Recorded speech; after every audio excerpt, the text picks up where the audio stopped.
What the fuck is going on? I'm back. I'm late, but only by a regular 24 hours. I've been tired. I've been a wee bit ill is my excuse this time, and so I don't want to fucking hear it. Getting right on into it. On February 12th, I watched The Grand Budapest Hotel, which was really good. Beautiful movie, much like all of Wes Anderson's work. It did not have the plot I was expecting it to. I was not expecting a war film. I also wasn't expecting it to be funny. I was expecting it to be very dramatic, and it was dramatic, but I was not expecting to laugh and giggle. I liked the sound design, the music, the soundtrack a lot, which is very important to me. Sometimes the movie can be shit to mid, and the soundtrack will make me like it. Not saying that this movie was shit to mid, but the music made me like it even more, is what I'll say. The guy who ends up owning the hotel, I liked his character a lot. Yeah. And also, who was the girl reading the book at the beginning? She's reading, do you know who I'm talking about? The 13th, I watched About a Boy. What the fuck is the hype there? That was a shit to mid movie. Like, if shit was 1 star and mid was 5 stars, say like 2.5. And y'all know I'm a Nicholas Hoult fan. I hate to say it, I am a Hugh Grant fan. Who said that? And it was disappointing. It was a story of a shit man becoming a shit to mid man. Moving on. On Valentine's Day, I watched Princess Mononoke. Studio Ghibli movies, they're always like a hit or a miss. And I said this when I watched Kiki's Delivery Service. Do I think Princess Mononoke was a miss? No. I did like it. It was, in terms of Studio Ghibli movies that I have seen while, like, conscious of my opinion, Princess Mononoke is probably number 3 on my list. It's probably the prettiest Studio Ghibli film I've consciously watched. I wasn't expecting it to be that serious. It was still good though. Don't take that any sort of way. On the motherfucking 15th of February, I finally watched We Live in Time. In college, I was in a play called Constellations, written by a lovely playwright named Nick Payne. We Live in Time was also written by Nick Payne. And I didn't know that until the credits rolled. And when I saw his name, I said, oh, it all makes sense now. Let's say that, okay? I knew that movie was going to be good, and I knew that movie was going to be sad. It was so good. A24 knows how to do bittersweet and melancholy. I didn't get into it on here, but A Ghost Story, bittersweet and melancholy. That's what We Live in Time is as well. Andrew Garfield and Florence Pugh are just two star-studded actors. They're both so good. So good. It's stupid how good they are. It's fucked up how good they are, okay? And I was shocked. I can't even get into the Oscars right now. But let's just say it was so good. It was so good. I cried like 3 times. And I don't cry, y'all. I don't fucking cry. And I cried watching We Live in Time. I would watch it again. Fuck that movie. Passionately. Like, on the 16th, I watched Flow, Oscar-nominated animated film. Boring. I watched the first 30 minutes and I felt like I'd been sitting there for 3 hours. I don't know if Flow is based on a video game, but if it's not, it should have been a video game and not a fucking movie. And the only graphic that was like worth anything and actually seemed good quality was that fucking cat. There was something about the way the dogs moved. I was like, So all of our time and effort went into the cat.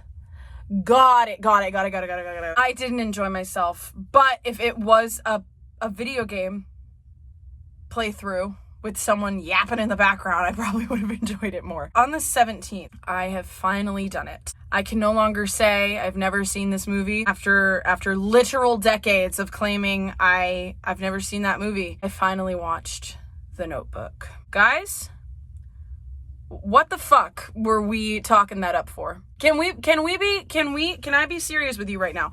Why the fuck was that the pinnacle for true love? For 2 decades. And probably many more decades to come. Why? Why is that the standard for love? And like, I knew, spoilers for the fucking Notebook if you've never seen the goddamn Notebook. If you're like me, if you've never seen the fucking Notebook, spoiler. I knew she had dementia, or Alzheimer's. It's dementia. They say it's dementia. Cause I listened to the musical soundtrack before I ever watched the movie or read the book or read a synopsis on the movie because of my days.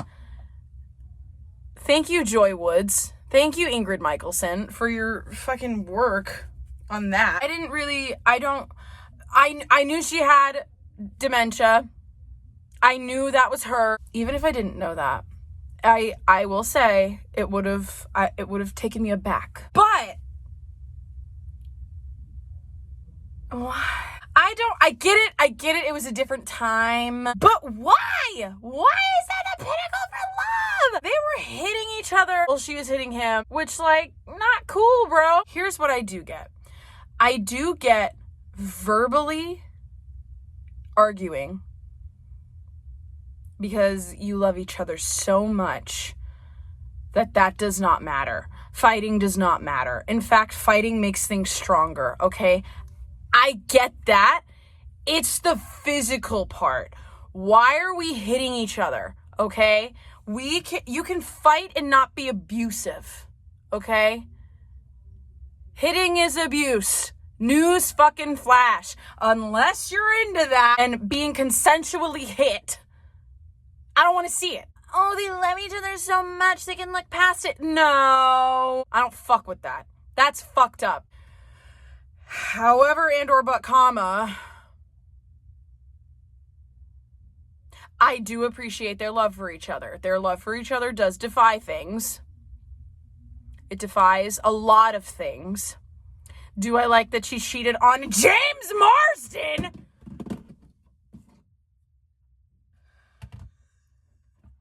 Do I like that she cheated on James Marsden? Fuck no. I don't think anyone should ever cheat on James Marsden. I don't care. Ryan Gosling with that fucking beard was not cute enough. He was not. That is cruel and unusual, Rachel McAdams. I like their love for each other. I do not like that they thought hitting each other was cool. Well, she was hitting him. He wasn't hitting her. Also, he was a son of a bitch. And she was arrogant. And I like that they both acknowledged that about each other. And they looked past it. I do think that's quite beautiful. On the 18th, I watched Watcher, which is a quote-unquote thriller. I don't know how I feel about things calling themselves thrillers. I've gotten into this before. I hate when movies coin themselves as thrillers for it to be boring for the first hour and 15 minutes. And then the last 20 minutes, we get interesting. Shut the fuck up! Listen, a thriller / suspense movie, the first 30 minutes can be boring, okay?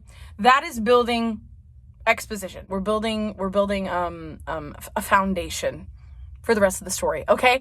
Once you get to the 30-minute mark, there better be something that makes me go, like, I'm being serious, okay? And then after that, we should have a moment like that at least every 10 minutes, maybe every 15, okay? That's not what fucking happened in this movie. He was watching her from his window, and, like, hello?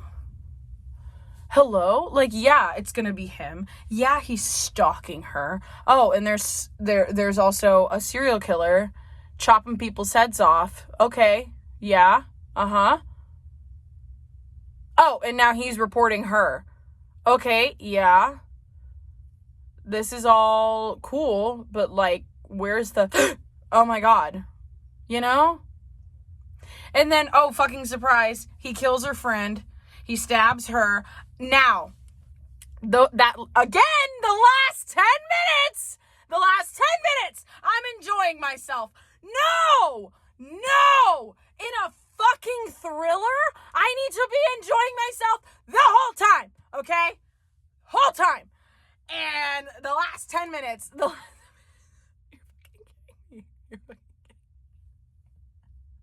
and again, the man doesn't listen! Men! I need you to lock the fuck in and start listening to women, okay? Oh my god. It's not even, it's like, it's funny at this point. It's funny how men don't fucking listen. Oh my god, and then she dies. Because no one listened to her. Oh, it made me so mad. Also, bitch lived after being stabbed right here. Girl, if she lived past that movie, God, I hope she got a divorce. I hope she wrote a book. Because what the fuck? Oh my god. However, I will say, I did like that the killer was who we thought it was. Cause y'all, I really despise when a movie makes it so clear who the killer is, and then for the sake of having a plot twist, they bring someone else in. Like, no, I would much rather have the killer be someone I've been expecting and I know who it is. And then you, like, am I making sense? Because it's like I've developed this emotional hatred and disdain for the killer. Okay, don't bring in some fucking rando. I liked the last 10 minutes. Moving on to my album. On the 12th, I listened to the Nutcracker because I've never seen the Nutcracker and I've never listened to the Nutcracker before and it was good, okay? I'm losing my mind. On the 13th, I listened to The Record by Boy Genius. I was expecting to like it more. I liked 3 songs on that album, and one of them was the Always an Angel, Never a God song. Valentine's Day, I listened to GNX by Kendrick. It was as good as I was expecting it to be. It was incredible. A lot of shit talking, and I can get behind that. Now on the 15th, I got a Mariana's Trench kick. I listened to Haven. Whole thing was great. Mariana's Trench knows how to end an album, okay? They know how to construct an album, and you know what's coming. They have plot! They have plot, people! Mariana's Trench has plot in their albums. Plot. I'm a spoiled brat. Thank you, My Chemical Romance. I need plot to enjoy myself when I'm listening to a fucking album. And you know what? Mariana's Trench has it. You know what else they have? Musicianship. They're good musicians. They know what they're doing with music. They put symphonies in their fucking shit. They put harmonies in their fucking shit. It's like you're listening to a goddamn musical, goddammit. And that is how I feel about Haven, Masterpiece Theater, and Ever After. Thank you. Actually, I didn't enjoy Ever After as much as Masterpiece Theater. Also, the 3 best songs on Masterpiece Theater are Masterpiece Theater 1, 2, and 3, for reasons I just mentioned. And finishing out my week, on Tuesday I listened to Everybody Wants by the Struts, and I didn't enjoy myself at all. The only song I enjoyed was the one from Sing 2. That could have been me. I don't know. I'm sorry for yelling. It wasn't at you. I was just really passionate. And I'm quite emotional right now after that. It's like a cathartic release. I don't know. Hey, guess what? No book update. I have been, I did start watching a new video game. I'm filming this on Friday, so I can't tell you that I finished it, but I did. That's a part of next week's video. A review of this week. The movies as a whole were nice. the albums as a whole were more wins than misses. I like Phoebe Bridgers by herself more than Boy Genius, I think. The Struts, I like the guy's voice, but their music is kind of meh. I mentioned that Fall Out Boy, actually, I don't know if I mentioned this. My problem with Fall Out Boy is that Fall Out Boy has good songs, but then they're really fucking repetitive. And they don't have the composition to make up for that. Mariana's Trench has the composition to make up for being repetitive. Last week I lied and I said I'd see you on Thursday. So next week I will actually see you on Thursday. Hopefully I'll stop being sick by then. Can you hear it? I think you can hear it. Goodbye.